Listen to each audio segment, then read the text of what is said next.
Welcome to Big Boss season 9 Telugu review day 22.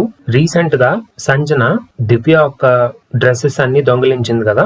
So ఆ దొంగతనానికి hurt అయినటువంటి దివ్య ఏమంటుందంటే, ఇమాన్యుయల్ కెప్టెన్ అయినప్పుడు ఎవరైనా రూల్స్ బ్రేక్ చేసినప్పుడు పనిష్మెంట్ ఇస్తానని మాట ఇచ్చాడు. సంజన మిడ్ వీక్ ఎలిమినేట్ అయ్యి బయటకెళ్లి లోపలికి వచ్చినా కూడా ఇమాన్యుయల్ మాట నిలబెట్టుకోవాలి. ఇది నామినేషన్స్ కోసం నేను రివెంజ్ తీర్చుకోవడం కాదు, పెండింగ్ లో ఉన్నటువంటి పనిష్మెంట్ ని నా సైడ్ న్యాయం చేయాలని అడుగుతున్నానని దివ్య పాయింట్ ఆఫ్ వ్యూ లో తనకు జరిగినటువంటి ఇన్సిడెంట్ గురించి చెప్తుంది. సో సంజన దీనికి రిప్లైగా ఏమంటుందంటే, ఇదంతా నామినేషన్స్ కోసం పెద్ద గేమ్ ఆడుతున్నారు. నేను ఆల్రెడీ ఎలిమినేట్ అయ్యి మళ్ళీ లోపలికి వచ్చాను. ఇదే నాకు బిగ్ పనిష్మెంట్. దొంగతనం మరియు దాచడంలో చాలా తేడా ఉంటుందని, నేను కేవలం దాచానంతే, దొంగతనం చేయలేదని సంజన చెప్తుంది. దీనికి డిమాన్ పవన్ ఏం డెసిషన్ తీసుకున్నాడంటే, దివ్య కంప్లైంట్ చేసింది కాబట్టి నేను పనిష్మెంట్ ఇస్తాను, అదేంటంటే సంజన గారు జైలుకి వెళ్ళాలి. కానీ దీనికి హౌస్ మేట్స్ ఎవ్వరూ కూడా ఒప్పుకోలేదు. ఇంతలో హరీష్ గారు ఏమంటారంటే,